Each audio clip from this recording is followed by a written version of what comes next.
I knew like years ago, back in 2013, that if there was a civil war in the United States, it was going to be behind immigrants.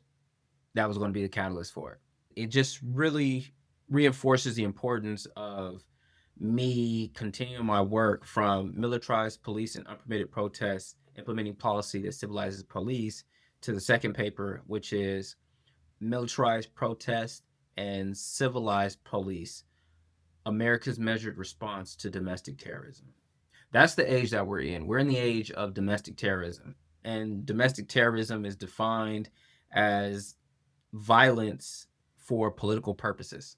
A lot of things that we've experienced in America can be classified as domestic terrorism. But America doesn't want to classify those things as domestic terrorism because then that would be an indictment on white men. And the thing is, it is what it is. We're afraid to call a spade because of who it is. There's going to be a rise of lone wolf attacks and like more kamikaze attacks. And it's very interesting because this is why mass shooters were so confusing to America, was that why would you go after children? Why would you shoot up school? Why would you shoot up kids? Why would you shoot up babies? Why would you do that? But now, folks that are not too sane in their head, now you've given them a cause. And what does that cause? That causes a more repressive government. Why? Because I don't care who you are, even if you are against the government, even if you are against ICE, you want to feel safe. You want to be able to go to Whole Foods and grab your groceries. You don't want to be walking out the post office and mess around and be in the middle of a doggone gunfight, caught in the crossfire because somebody decides to ambush federal agents. Americans are lazy. Americans are lazy. Americans are lazy. You know, we worried about the FEMA camps. We had the right department, just the wrong agency. I knew like years ago, back in 2013, that if there was a civil war in the United States, it was going to be behind immigrants. That was going to be the catalyst for it. I thought that it was going to happen within 10 years. Actually, that was 2013. It's 2026, so 13 years. There's civil war coming to the United States. The thing is I've been early. Never been late. I've been early. So I guess whatever. Yeah, been early. However you want to look at it.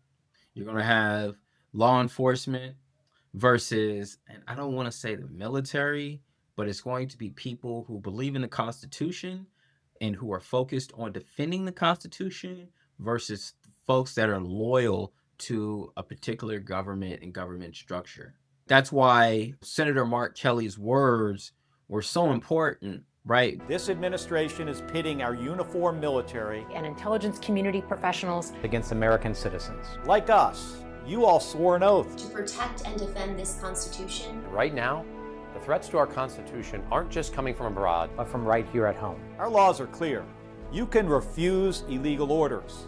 You can refuse illegal orders. You must refuse illegal orders. No one has to carry out orders that violate the law or our Constitution. We know this is hard. And that it's a difficult time to be a public servant. And some could say, how dare you say that? Look, this man is a veteran. This man is a veteran and an astronaut. If anything, he's the person that should be saying it. He's the person that is most qualified to say it. He's the person who should be saying it. And in fact, saying it on the floor of the Senate, because he's protected through the speech and debate clause. I bet people didn't know that, is that you could get up there and actually say whatever laws, whatever you want on that floor and be protected because of the speech and debate clause.